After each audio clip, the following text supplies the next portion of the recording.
All right, I'm back, and we're talking about fuel pumps because if you're trying to get more power out of your car, an upgraded fuel system is probably in your future.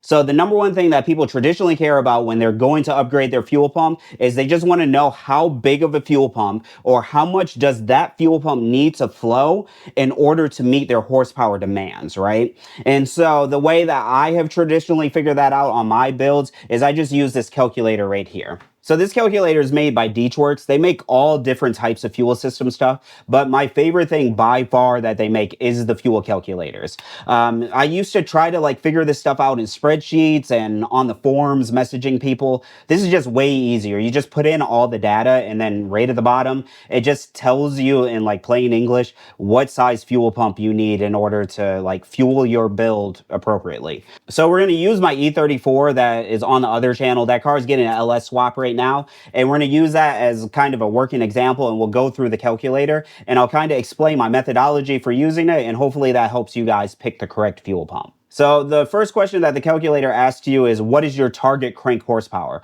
Like I just said on the other channel, I'm LS swapping that E34. The goal is between 400 and 500 horsepower. It's a 6-liter LS. It's got all types of valve train stuff. So I think that's a reasonable horsepower goal. Now, I'm not just immediately going to type 500 into here because I like to take an extra precaution and I like to multiply that number by 15% because I want a little bit of a headroom. So like, let's say I do all the naturally aspirated mods, right? And I'm pushing things farther and farther. I don't want to get too close to the maximum flow rate of my fuel pump. So I want a little bit of a buffer built in. And for me personally, I feel safe with 15%. So if I were to take this 500 and multiply it by 15%, that's 575. And we can now move to the next step. And so basically the question that they're asking here is they just want to know, is our engine naturally aspirated or is it boosted? And the reason why they're asking this question is because let's say we have a turbocharged engine. This turbocharged engine, even though it's going to make the same amount of horsepower as the naturally aspirated one, the turbocharged engine needs more fuel in order to make that power. And so the calculator accounts for that. So just make sure that you're clicking the right induction type. For me personally, my car is going to stay naturally aspirated. So we'll click naturally aspirated and we'll move on to our fuel type. For, I'll say like 95% of you guys, that's just going to be normal pump gasoline. So you'll leave this one alone. But if you're in a situation like me where you live close to multiple E85 stations, you probably will at some point want to run flex fuel, regardless of if you're naturally aspirated or not. And so what you want to do is select ethanol here. The important thing is when you select ethanol, what I have noticed is it always defaults to E98. You almost are never going to find E98 on a pump. Pretty much all of the ethanol that you find at your local gas station, that's just going to be E85, not all the way up to 98%. Now, if you're like buying it out of pails and whatnot, that's a completely different situation. But for most of us, E85 is the correct choice. So the next question that we need to answer is, what is our base fuel pressure? Now, this one's kind of important to get right, so make sure you ask a friend, ask Google, ask the service manual for your engine, because different engines from different manufacturers run on different fuel pressures. And you want to get this right because your fuel pump flows a different amount of fuel based on the amount of fuel pressure. So for my engine, I'm running an LS, and I know that LSs run between like 58 PSI and 62 PSI. So I'm going to split the difference. I'm going to call that 60 PSI. And so the next question kind of takes into effect a few other things.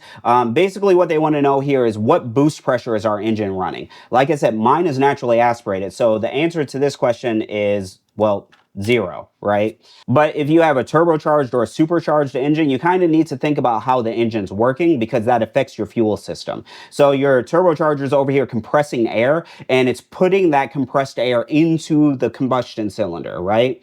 Well, when the valves close, that pressure is going to push back on the injectors. And so while the injectors are trying to spray fuel in, let's say at 60 PSI in my example, if I'm running 10 pounds of boost, that 10 pounds of boost is going to push back on that 60 PSI and effectively lower my fuel pressure down to 50 psi. So you need to be able to compensate for the amount of boost that you have. And you can actually see that on the calculator right down here, because you can see at the moment it says that my flow rate is at 60 psi. But if I put 10 pounds of boost in, we can see that since I'm now running 10 pounds of boost, it's saying that I need to run 10 more psi of fuel pressure. So again, take that into account when you are filling this out for your own specific situation. And then the last question that you need to answer is your fuel system returnless or is it a return style fuel system? And so for my car, I'm actually using this fuel pressure regulator right here. And so fuel is going to come in through one of these sides here, but it's going to return to the tank from this port right here. So I have a return style fuel system. And so we made it to the end of the calculator. And so what DeatschWerks is recommending is that if I have an engine that makes 575 horsepower, it is naturally aspirated, the fuel type is E85, and my fuel pressure is 60 psi, the recommendation is that I find a fuel pump that can flow 272 liters per hour at 60 psi.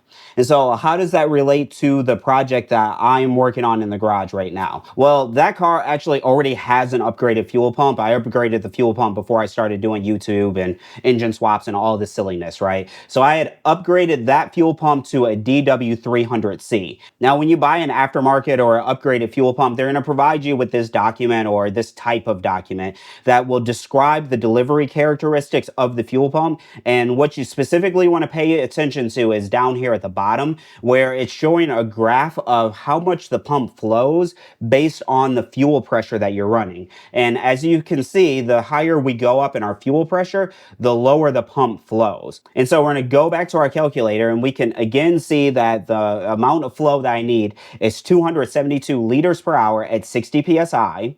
And when we go back to this chart here, we can see at 60 psi, this DW300C is actually going to flow 295 liters per hour.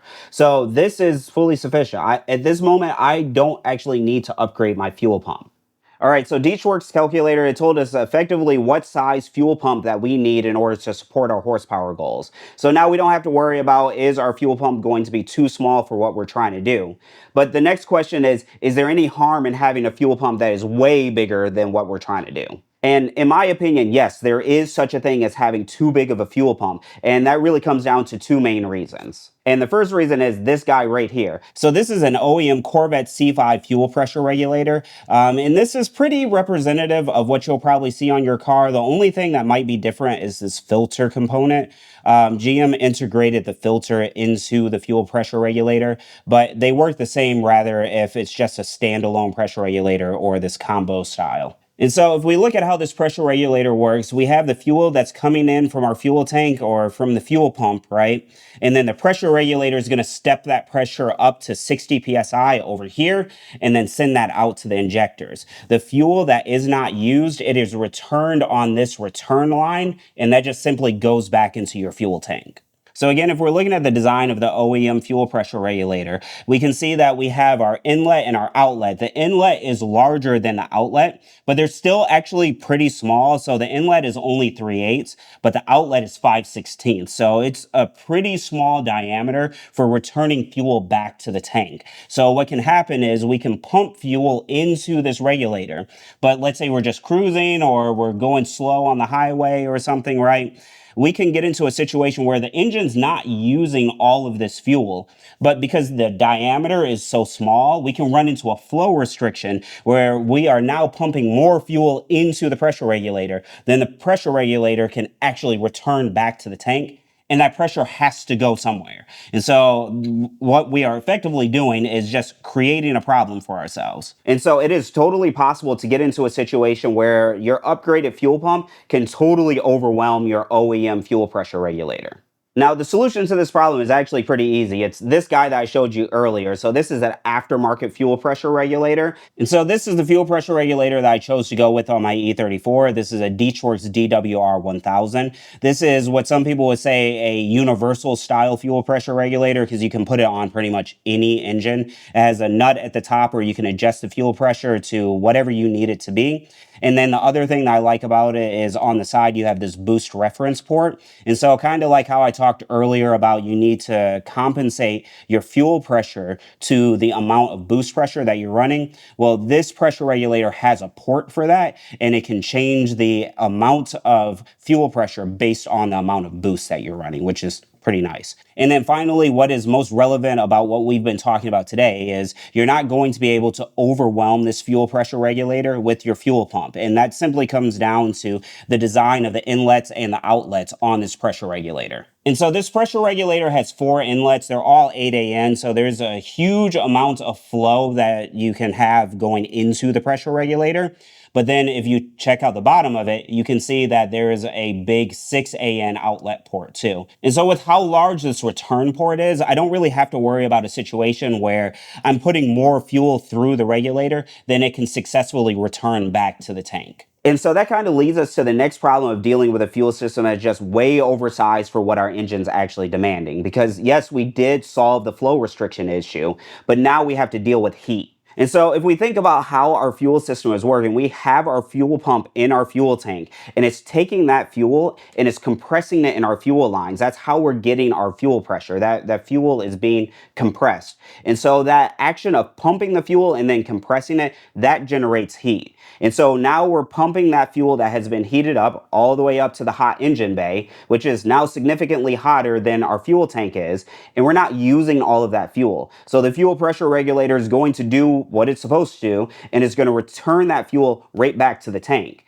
And now we have a situation where we're now cycling our fuel up to the engine bay and adding heat to it and just kind of going around in this cycle, continuously heating up the fuel that's in our fuel tank. The problem with that is if we are building some type of performance-oriented build or engine, hot fuel is counterproductive to everything that we're trying to do. At the end of the day, we want our fuel to be as cool as we possibly can get it. And so needlessly pumping fuel up to the engine bay to heat it up and then put it back in the tank, that's not going to help our cause at all. So in terms of fuel pumps, that's pretty much all that I have to say right now. If there's anything else that you want me to go more in depth into, because I didn't really cover the different physical sizes of the fuel pumps, because that's very application specific to the type of car that you're trying to run this thing in.